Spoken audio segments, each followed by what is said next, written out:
আসসালামু আলাইকুম। ব্যাংক একীভূতকরণের আওয়াজ উল্টো ব্যাংকগুলো আরও দুর্বল হতে শুরু করেছে। যেসব ব্যাংকগুলোকে বাংলাদেশ ব্যাংক মনে করে দুর্বল, সেগুলো পর আরও বজ্রাঘাত তৈরি করেছে এই ব্যাংক একীভূতকরণের সিদ্ধান্তটি ঘোষণা করার পর। আতঙ্কে আমানতকারীরা তাদের আমানত তুলে নিচ্ছে, ফলে ওই ব্যাংকগুলো আরও দুর্বল হচ্ছে। আর ব্যাংকগুলোর যে আভ্যন্তরীণ অবস্থা, মালিক এবং তাদের কর্মীদের, তারা কোনোভাবেই চায় না যে কোনো সবল ব্যাংকের সঙ্গে একীভূত হতে, কেননা তারা তাদের নিজেদের অস্তিত্ব ধরে রাখতে চায় এবং মনে করে যে তারা নিজেরা চেষ্টা করে পরিশ্রম করে যেখানে অনিয়ম বা দুর্নীতি যেগুলি আছে সেগুলোকে রেকটিফাই করে তারা সবল হতে। ফলে এরকম একটা টানাপোড়েনের মধ্য দিয়ে যাচ্ছে এবং যে খবরগুলো এখন আসছে রীতিমতো আশঙ্কাজনক যে আমানতকারীরা তাদের আমানত তুলে নিচ্ছে। এর ফলে ব্যাংকগুলোর অবস্থা শোচনীয়। এখানে ডেইলি স্টারের একটি খবর দিয়েছে যে ব্যাংক একীভূতকরণ, আতঙ্কে টাকা তুলছেন আমানতকারীরা।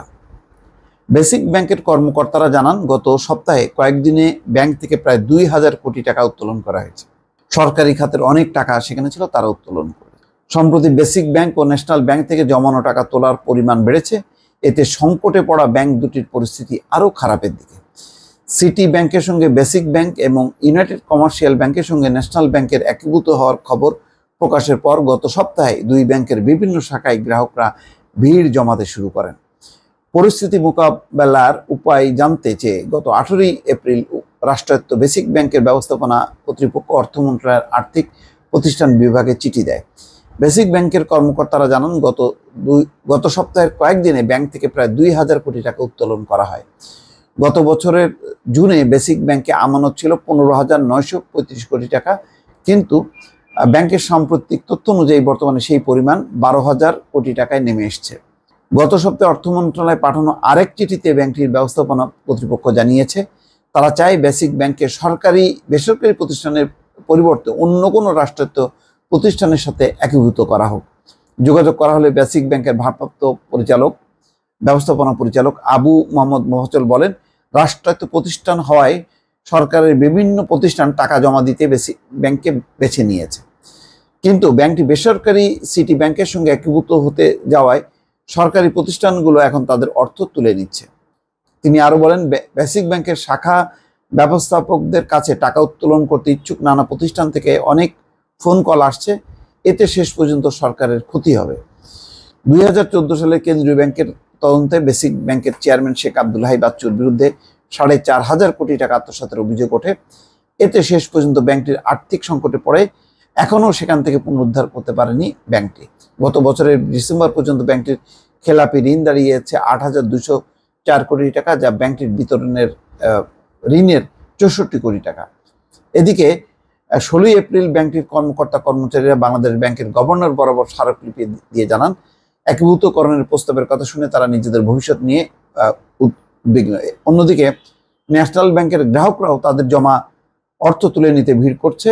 আর্থিক অনিয়মের অভিযোগ ওঠার পর গত বছর ডিসেম্বরে ন্যাশনাল ব্যাংকের পরিচালনা পর্ষদ পুনর্গঠন করে বাংলাদেশ ব্যাংক। তো এই হচ্ছে ন্যাশনাল ব্যাংকের ব্যবস্থাপনা পরিচালক তৌহিদুল আলম খান বলছেন, হঠাৎ করে টাকা তোলার তাড়াহুড়ো ব্যাংকটিকে প্রচণ্ড চাপে ফেলেছে। তিনি বলেন, আমরা বিভিন্ন শাখায় গিয়ে আমানতকারীদের সঙ্গে কথা বলছি এবং টাকা উত্তোলন না করতে অনুরোধ করছি। তাহলে কি দাঁড়ালো? এই যে সিটি ব্যাংকের ব্যবস্থাপনা পরিচালক বলছেন যে মানুষ অনেক সময় পরিবর্তন পছন্দ করে না, তবে সরকার ও কেন্দ্রীয় ব্যাংক যদি দুর্বল ব্যাংকের ক্ষতিগ্রস্ত সম্পদ ও পরিচালন ক্ষতির ব্যাপারে আর্থিকভাবে সহায়তা করে, তাহলে উদ্বিগ্ন হওয়া বা খুব বেশি চিন্তার কারণ নেই। তিনি বলেন, দুর্বল ব্যাংকের পুনর্গঠনের পর যদি দুটি ব্যালেন্স শিট এক করা হয় তাহলে কোনো শঙ্কা থাকার কথা নয়। এখন এই যে ব্যাংক একীভূতকরণের মধ্য দিয়ে দুর্বল ব্যাংককে যে আরও বিপদের মধ্যে ঠেলে দেওয়া হলো, এটা কি যথার্থ হলো কিনা, বা এটা আরও নতুন করে চিন্তা ভাবনা করে এই পদক্ষেপ নেওয়া উচিত ছিল কিনা, এটি নিয়ে কিন্তু বিস্তারিত গবেষণা এবং বিশ্লেষণ করা দরকার ছিল। এখন তো দুর্বল ব্যাংকগুলো আরও অবস্থা সংকটের মধ্যে পড়লো। এর দায় আসলে কে নেবে?